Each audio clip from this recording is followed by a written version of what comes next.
धर्मपुर गांव के जंगल में एक बूढ़ी माँ रहा करती थी और वीरपुर गांव में मेघा नाम का एक दुकानदार रहता था। वो शहर से गांव में सामान लाकर बेचा करता था और अच्छा खासा मुनाफा कमाता था। और उसी गांव में राम और करण नाम के दो दोस्त रहा करते थे। वो दोनों अपने खेतों में काम किया करते थे। अरे ओ करण, आज खेत में नहीं चलोगे क्या? अरे चलूँगा चलूँगा, रुको आ रहा हूँ। फिर वो दोनों अपने खेतों में चले जाते हैं। अरे सुनो बेटा, क्या तुम मुझे भी थोड़ी सी लकड़ियाँ लाकर दे दोगे? क्या तुम अपना काम खुद नहीं कर सकती? अरे बेटा, अब मेरी उम्र हो गई है, मुझे अब लकड़ियाँ काट कर नहीं लाया जाता, इसलिए तुम थोड़ी सी लकड़ियाँ लाकर दे देना। तो उम्र हो गई है तो क्या, हमसे पूछ कर बूढ़ी हो गई थी तुम? खुद ही तो बूढ़ी हो गई हो, इसलिए हम क्यों लाए तुम्हारे लिए लकड़ियाँ? अरे करण, तुम ये क्या बोल रहे हो? अरे राम, तुम चुप रहो। सुनो बूढ़ी माँ, हम तुम्हारे नौकर नहीं हैं, समझ गई? तुम अपना काम खुद करो, वरना चुपचाप बैठी रहो। आप दुखी मत हो बूढ़ी माँ। दरअसल करण ना थोड़ा गुस्सैल, बाकी दिल का बहुत अच्छा। आप करण ना थोड़ा गुस्सैल, बाकी दिल का बहुत अच्छा है। आपके लिए लकड़ियाँ मैं लेकर दे दूँगा। फिर वो दोनों जंगल में चले जाते हैं। फिर लकड़ियाँ जमा कर लेते हैं। राम, मैंने एक बार मना कर दिया तो तुम उस बूढ़ी माँ के लिए क्यों लकड़ियाँ जमा कर रहे हो? अरे करण, गुस्सा मत करो। करण भाई, तुम ही बताओ, वो बेचारी बूढ़ी माँ इतना सब कुछ अकेले कैसे काम करेगी? काहे कि बेचारी बूढ़ी माँ, वो तो बहुत चालाक है, सबसे ऐसी ही मांग मांग कर अपना काम चला लेती है। अरे तो करण, उनका इस दुनिया में कोई भी नहीं है, चलो अब जल्दी से, उनको बहुत देरी हो रही है। फिर वो दोनों लकड़ियाँ लेकर वहाँ से चले जाते हैं। अरे बूढ़ी माँ, मैं आपकी लकड़ियाँ कहाँ पर रखूँ? अरे बेटा, तुम ये लकड़ियाँ मेरे घर के अंदर रख दोगे क्या? हाँ, तुम तो बहुत अच्छे से लोगों को अपनी बातों में फंसा लेती हो और अपना सारा काम निकलवा लेती हो। बेटा, मैं केवल उन्हीं लोगों को मदद के लिए बोलती हूँ जो मेरी मदद कर सकते हैं। बकवास मत करो बूढ़ी माँ। यह राम तो थोड़ा पागल है जो आपकी बातों में आ जाता है। फिर राम बूढ़ी माँ के घर में लकड़ियाँ रख देता है और फिर वो दोनों वहाँ से चले जाते हैं। बेटा, मुझे राशन का कुछ सामान चाहिए, थोड़ा सा आटा दे दो, थोड़ी सी सब्जियाँ दे दो और थोड़ी सी कोई दाल दे दो बूढ़ी माँ। लेकिन आप इन सब के बदले मुझे की दोगी? क्या आपके पास पैसे हैं? बेटा, तुम्हें तो पता ही है मेरे आगे पीछे कोई भी नहीं है, तो भला मेरे पास पैसे कहाँ से आएंगे?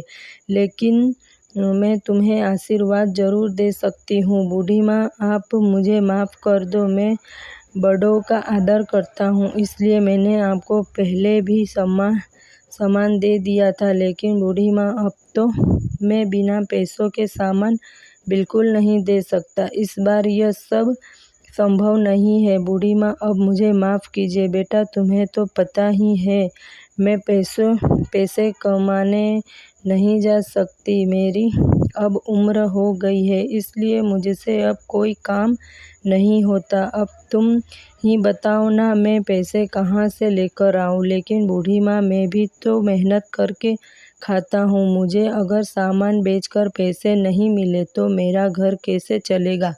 मुझे माफ़ कीजिए बूढ़ी माँ की ऐसी बातें सुनकर बूढ़ी माँ वहाँ से चली गई। फिर अगले दिन सुबह होने पर बूढ़ी माँ फिर से उसे की दुकान पर जाती है तो बूढ़ी माँ को देख कर बहुत गुस्सा हो जाता है। बूढ़ी माँ, अब फिर से यहाँ आ गई, पर मैंने आपको कल ही तो मना किया था कि मैं बिना पैसों के कोई सामान नहीं दूँगा। अरे बेटा रुको, मैं आज तुम्हें देने के लिए कुछ लेकर आई हूँ। फिर बूढ़ी माँ उसे एक सोने का सिक्का दे देती है। हाँ, क्यों नहीं, यह तो सोने का सिक्का है। यह तुम्हें कहाँ से मिला?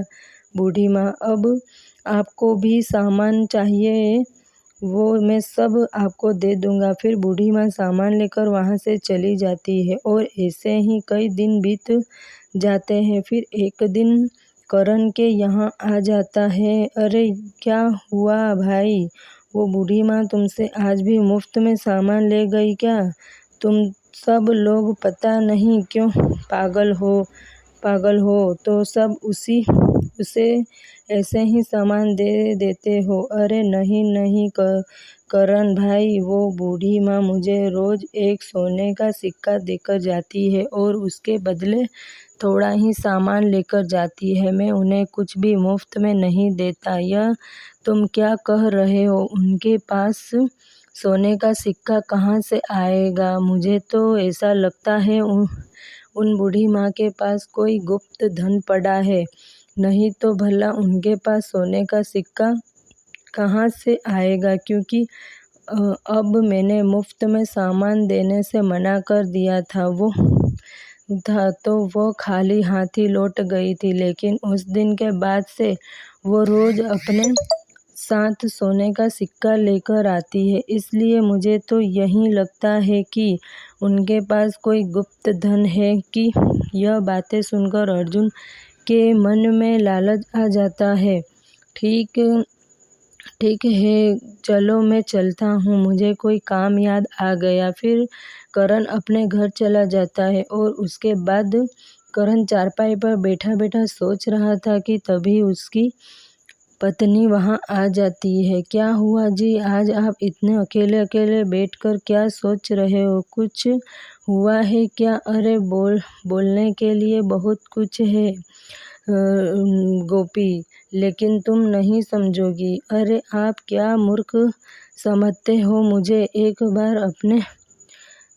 अपने मुझे बताकर तो देखो। अब जल्दी बताओ, क्या बात है? तुम्हें पता है जंगल में बूढ़ी माँ रहती है। वो रोज रोजगं को सोने का सिक्का देकर जाती है और बदले में थोड़ा सा ही सामान लेकर जाती है। और मैं सोच रहा था कि उनके पास सोने का सिक्का कहाँ से आता है। औरंगा मुझे ऐसे कहा रहा था कि जरूर उनके पास कोई ना कोई गुप्त धन है। अरे वाह, अगर हमें उस धन के बारे में पता चल जाए तो हम एक दिन में मालामाल हो जाएंगे। अरे लेकिन यह होगा कैसे? मैं कब से यही सोच रहा हूँ। मेरे पास एक तरकीब है। आज ही आप उस बूढ़ी माँ के पास रहने के लिए चले जाओ और उसकी सेवा करो। देख लेना, थोड़े दिन में वो आपसे खुश होकर आपको खजाने के बारे में ज़रूर बताएगी। अरे वाह वाह, क्या दिमाग लगाया है तुमने। और अब वो तो वैसे भी उस बूढ़ी माँ के दिन आ गए हैं, वो कभी भी टपक सकती है।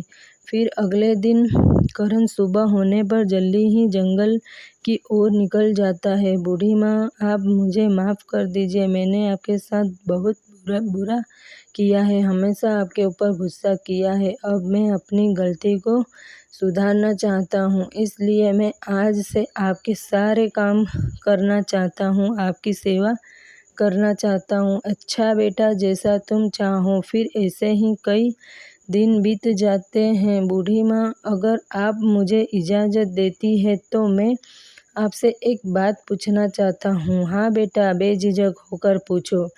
क्या पूछना चाहते हो? बूढ़ी माँ, मुझे आपके पास आए पूरे 3 महीना हो गया, लेकिन आप मुझे जो सामान लाने को सिक्का देती है, वो सिक्का आपके पास कहाँ से आता है? क्या आपके पास कोई खजाना है? अरे बेटा, मेरे पास कोई खजाना नहीं है, यह सब बस भगवान की दया है, जिसके कारण अपनी सारी ज़रूरतें पूरी हो जाती है। फिर ऐसे ही कुछ दिन बीत जाते हैं। फिर बूढ़ी माँ, अब तो काफ़ी दिन बीत चुके हैं, मैंने आपकी बहुत सेवा की है, तो आप मुझे उस खजाने के बारे में बता दीजिए, क्योंकि आपकी तबीयत भी ज़्यादा सही नहीं रहती है। अरे बेटा, मैंने कहा ना, मेरे पास कोई खजाना नहीं है। मेरे ऊपर बस भगवान की दया है, भगवान का आशीर्वाद है, क्योंकि भगवान ने इंसान को उसके कर्मों के अनुसार ही फल दिया है। अरे बूढ़ी माँ, मुझे तेरी सेवा करते करते कितने दिन हो गए, फिर भी तुम मुझे खजाने के बारे में नहीं बता रही हो। मैं कोई पागल नहीं हूँ जो तुम्हारी सेवा कर रहा हूँ। मैं तुझसे जब भी खजाने के बारे में पूछता हूँ तो कोई ना कोई बात कहकर टाल देती हो। जा रहा हूँ मैं यहाँ से, ऐसा कहकर करण वहाँ से चला जाता है और फिर ऐसे ही दिन बीत जाते हैं। एक दिन राम खेत में काम करने के लिए जा रहा था, तभी उस बूढ़ी माँ की आवाज़ आती है। अरे यहाँ कोई है, ज़रा मुझे पानी पिला दो। बूढ़ी माँ की आवाज़ सुनकर राम बूढ़ी माँ के पास जाता है। क्या हुआ बूढ़ी माँ, अब बताइए, क्या परेशानी है? मैं किस प्रकार मदद कर सकता हूँ? बेटा, मैं कई दिनों से प्यासी हूँ। मेरी अब तबीयत बिल्कुल भी ठीक नहीं है। मुझसे बिल्कुल भी उठा नहीं जा रहा है और मेरा पानी का मटका भी खाली है। तो तुम मुझे नदी से पानी भर कर ले आओ और मुझे पानी पिला दो। बहुत प्यास लगी है। हाँ हाँ बूढ़ी माँ, मैं अभी लेकर आता हूँ। फिर राम घड़ा लेकर नदी की ओर चला जाता है और जल्दी से पानी भरकर वापस लौट आता है और बूढ़ी माँ को पानी पिला देता है। तुम्हारा बहुत बहुत धन्यवाद राम बेटा, मैं कई दिनों से प्यासी थी। तुम ही ने मुझे पानी पिलाया है और इस पूरे गांव में केवल एक तुम ही हो जो मेरे सच्चे मन से सेवा करते हो, मेरे हर काम में मेरी मदद करते हो। बाकी जो भी मेरी मदद करता है वह अपने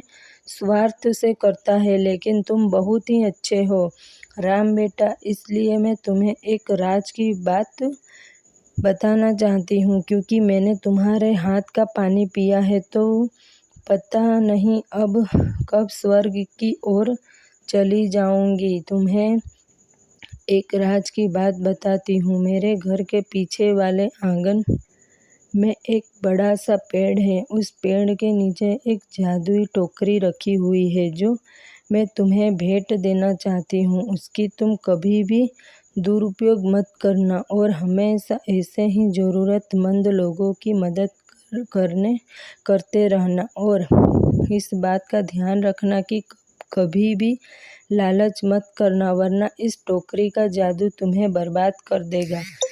जो भी होगा वो सब चला जाएगा। क्या जादुई टोकरी? अच्छा ठीक है बूढ़ी माँ, मैं कभी भी ज़रूरत से ज़्यादा जादुई टोकरी का इस्तेमाल नहीं करूँगा, ना ही किसी को करने दूँगा। और अभी आप चिंता मत कीजिए, आप तो अभी और लंबा जियोगी। फिर राम वहाँ से बूढ़ी माँ के घर के पीछे जाता है और वहीं पर खुदाई करने लगता है। तभी उसे मिट्टी में एक टोकरी दिखती है। अरे यह तो वही जादुई टोकरी है। बूढ़ी माँ की बात तो बिल्कुल सच हो रही है। फिर राम टोकरी को लेकर अपने घर चला जाता है। अरे आ गए, कब से मैं आपकी ही राह देख रही थी। और ये टोकरी क्यों लेकर आए हो जी? अरे भगवान, यह एक जादुई टोकरी है। हम इससे जो कुछ भी डालेंगे वो चीज़ 3 गुना हो जाएगी। यह क्या बोल रहे हो आप? यह क्या सच में ऐसा हो सकता है? आप यहीं रुकिए, मैं अभी आती हूँ। थोड़ी देर बाद भाग्यवान एक आलू लेकर आती है और उस टोकरी में डाल देती है कि तभी उस टोकरी में बहुत सारे आलू आ जाते हैं। दोनों यह देखकर बहुत हैरान हो जाते हैं। देखा राशि, यह तो एक सच में जादुई टोकरी है। हम इससे जो चीज़ डालेंगे वो 3 गुना हो जाती है। हाँ जी, आप बिल्कुल सही कह रहे हो। अब राम को जो कुछ भी चाहिए होता है वह उस टोकरी में डाल देता है और वहीं उसके सामने बहुत अधिक मात्रा में आ जाता है। राम टोकरी को पाकर बहुत खुश था। वो राम न ही उस टोकरी का कोई गलत इस्तेमाल करता था, न ही अपनी पत्नी को करने देता था। ऐसे ही कुछ दिन बीत गए। सुनो जी, मैंने आज टोकरी से बहुत सारी सब्जियां निकाल ली है। आज से आप सब्जी बेचने का काम करोगे। तुम सही कहती हो राशि, मुझे इस तरह खेतों में काम करने नहीं जाना पड़ेगा। फिर राम सब्जी लेकर बाजार में बेचने चला जाता है। अरे भाई, क्या तुम सब्जी लोगे? अरे राम, लेकिन तुम तो दूसरे के खेतों में काम करते हो, तो आज सब्जी कैसे बेच रहे हो? अरे तुम एक व्यापारी हो तो तुम आम खाओ ना। गुठली के बारे में क्यों पूछ रहे हो? तुम्हें लेना है तो लो, वरना मैं किसी और के पास चला जाता हूँ। अरे नहीं नहीं, तुम किसी और के पास क्यों जाओगे? तुम मुझे ही यह सारी सब्जियाँ दे दो। फिर राम को सारी सब्जियाँ देता है और पैसे लेकर चला जाता है। दूसरे दिन करण के दुकान में जाता है। अरे रंगा भाई, क्या हाल है? मैं तो ठीक हूँ करण भाई, लेकिन मुझे एक बात बताओ, क्या राम और तुम खेतों में सब्जियां लगाई? अरे रंगा भाई, तुम ये क्या बोल रहे हो? तुम्हें तो पता है हम दोनों दूसरे के खेतों में काम करते हैं, और तुम ऐसे क्यों पूछ रहे हो? अरे कुछ नहीं, वो राम रोज मेरे पास सब्जियां बेचने के लिए आता है, लेकिन मैंने अब उसको पूछा कि वह सब्जियां कहाँ से लेकर आता है, तो उसने मुझे नहीं बताया और कहने लगा कि गब्बा भाई, तुम आम खाओ, गुठलिया से तुम्हें क्या करना है? अच्छा, तो यह बात है, तो इसलिए बहुत दिनों से मुझे खेतों में काम करने के लिए मना कर रहा है, और काफ़ी दिनों से मेरे साथ खेतों में काम करने नहीं आ रहा है। तुम्हें पता है करण, जंगल वाली बूढ़ी माँ का देहांत हो गया है। लगता है राम को बूढ़ी माँ ने कोई खजाना दिया है, इसलिए वो इतनी सब्जियां बेच रहा है। अच्छा, तो यह बात है। अरे क्या हुआ? अरे करण भाई, कौन सी सोच में डूब गए हो? अरे नहीं नहीं, मुझे तो कुछ काम याद आ गया। चलो, मैं अपने घर चलता हूँ। ऐसा कहकर करण अपने घर चला जाता है। घर पहुंचकर सारी बात करण अपनी पत्नी को बताता है। आप सही कह रहे हो जी, मैं भी राशि को देख रही हूँ। वो रोज रोज नई नई साड़ियाँ पहन रही है। वो बूढ़ी माँ जरूर उनको खजाना देकर गई है। वो मेरा खजाना है। उस खजाने पर मेरा अधिकार है, क्योंकि उस बुढ़िया की सेवा मैंने की थी। मैं आज रात ही सारी बात पता लगाऊंगा। रात होते ही करण चुपचाप राम के घर चला जाता है। वो खिड़की से सब देखता है। सुनो राशि, आज मैं बाजार से कई चीज़ें थोड़ी लेकर आया हूँ, तो तुम अपने जादुई टोकरी में डालकर उनको 2 गुना कर लो, क्योंकि कल मैं गरीबों को खाना खिलाना चाहता हूँ। फिर राशि जैसे ही टोकरी में आलू डालती है, वैसे ही आलू 2 गुना हो जाते हैं, और यह सब बाहर से करण देख लेता है। कर लो बेटा, आज तुम्हें जो करना है। आज के बाद तुम्हारे पास यह टोकरी नहीं रहेगी। थोड़ी देर बाद जब राम और राशि सो जाते हैं, तो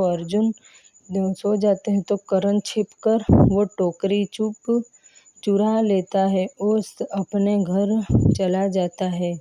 देखो, बता ले आया मैं जादुई टोकरी, तुम अब उसका कमाल देखो। फिर करण उस टोकरी में एक सिक्का डालता है, तो उससे बहुत सारे सिक्के आ जाते हैं। अरे पाजी, हमारे पास कितने सिक्के हो गए! अब तो हम इस गांव के सबसे अमीर हो जाएंगे। और अब किसी को हमारे ऊपर ऊंची आवाज़ से बात करने की हिम्मत नहीं होगी और आपको किसी दूसरे के खेतों में काम नहीं करना पड़ेगा। अब हम बहुत सारे गहने बनाएंगे। अब तो हम बहुत अमीर हो जाएंगे। अब तो हम अमीर होने से कोई नहीं रोक सकता। वो सब तो ठीक है, तुम जल्दी से अब इस टोकरी को छुपा दो। अगर किसी ने देख लिया तो शामत आ जाएगी। फिर अगले दिन सुबह होने पर, अरे सुनिए जी, न जाने अपनी टोकरी कहाँ चली गई है। यहीं तो रखी थी। क्या हुआ राशि, आखिर कहाँ गई हमारी टोकरी? तुमने तो यहीं रखी थी ना? हाँ जी, मैंने यहीं रखी थी, लेकिन अभी तो यहाँ नहीं है जी। हे भगवान, न जाने वो जादुई टोकरी यहाँ से कौन चुरा ले गया। लेकिन जो भी लेकर गया है, बस वो उस जादुई टोकरी का गलत इस्तेमाल ना करे। टोकरी के चोरी हो जाने पर वो दोनों बहुत दुखी हो जाते हैं और उधर करण और उसकी पत्नी खुश हो रहे थे। सुनो जी, अब तक हमारे पास बहुत सारा धन जमा नहीं हो जाता, तब तक हम इस जादुई टोकरी के बारे में किसी को पता नहीं लगने देंगे। हम इससे बहुत सारा धन जमा करेंगे। हाँ राशि, तुम बिल्कुल सही कह रही हो। थोड़ी देर बाद वहाँ पर राम आ जाता है। करण, चलो, हमें आज खेतों में काम करने जाना होगा। अरे भाई, कौन सा खेत? अब मुझे खेतों में काम करने की कोई ज़रूरत नहीं है। अरे क्यों ज़रूरत नहीं है तुम्हें? अरे ओ, ये मैंने क्या बोल दिया? बॉस, इसको मेरे ऊपर शक न हो जाए। अरे भाई, मैं तो मजाक कर रहा था। क्यों ज़रूरत नहीं होगी? खेती नहीं करूँगा तो घर कैसे चलेगा? आखिर एक एक पैसा खेतों में काम करके ही तो आता है। लेकिन आज मेरा मन नहीं है और तुम अकेले ही चले जाओ। ऐसा कहकर करण घर के अंदर चला जाता है। आखिर उस करण ने ऐसा क्यों बोला? क्या इसे खेत में काम करने की ज़रूरत नहीं है? लेकिन कहीं इसी ने तो वो चमत्कारी टोकरी नहीं चुराई है? भगवान, अगर इसने उस टोकरी को चुराया होगा तो यह ज़रूर उस टोकरी का गलत इस्तेमाल कर रहा होगा। अब मैं क्या करूं? वो टोकरी मुझे ज़मीन से निकालनी नहीं चाहिए थी। राम करण के घर के अंदर चला जाता है। राम को घर में देखकर करण चौंक जाता है। अरे राम भाई, मैंने कहा था ना, खेत में काम करने नहीं जाऊंगा, तुम अकेले चला जाओ। अरे हाँ, वो तो ठीक है, लेकिन मुझे थोड़े चक्कर आ रहे थे, इसलिए सोचा पानी पी लूं, फिर यहाँ से चलूं। क्या तुम मेरे लिए पानी लेकर आओगे? हाँ भाई, रुको, मैं अभी पानी लेकर आता हूँ। फिर करण अंदर चला जाता है तो राम इधर उधर देखता है। तभी उसे उसकी जादुई टोकरी दिखाई देती है। इसका मतलब करण ने ही मेरे घर से चमत्कारी टोकरी चुराई है। तभी करण बोल रहा था कि खेत में काम करने की ज़रूरत नहीं है। भगवान, यह इस चमत्कारी टोकरी का ज़रूरत गलत इस्तेमाल करेगा और इसके जादू में फंसाएगा। मुझे इस टोकरी को यहाँ से लेकर जाना होगा। फिर राम वहाँ से चला जाता है। फिर रात होने पर करण के घर जाकर वो जादुई टोकरी चुरा कर वापस ले आता है। बूढ़ी माँ ने कहा था, चमत्कारी टोकरी दुरुपयोग नहीं होनी चाहिए। मैं इसे वापस ज़मीन में रख दूंगा, क्योंकि इंसान बहुत लालची है। हर इंसान इसका दुरुपयोग करेगा। फिर राम उस टोकरी को वहाँ से लेकर वापस वहीं ज़मीन पर रख देता है जहाँ से उसने खोद कर लाया था। अगली सुबह करण उस टोकरी को गायब देखकर चौंक जाता है। अरे, कहाँ गई वो जादुई टोकरी? आखिर कहाँ गई? मैंने तो यहीं रखी थी। अरे, ये क्या हो गया? अब हम और पैसे जमा नहीं कर पाएंगे। अरे, तुम चिंता मत करो, वैसे भी हमने बहुत सारे सोने के सिक्के जमा कर रखे हैं, तो हम उन्हीं को निकाल लेते हैं। फिर दोनों उस कमरे में जाते हैं तो वहाँ का नज़ारा देखकर हैरान हो जाता है। वो देखते हैं कि सोने के सिक्के पत्थर बन गए। अरे, ये क्या हो गया? हमने तो यहाँ सोने के सिक्के रखे थे, यहाँ तो केवल पत्थर ही पत्थर है। लगता है उस टोकरी के यहाँ से जाते ही उसका सारा जादू भी खत्म हो गया है, इसलिए यह सब पत्थर बन गए हैं।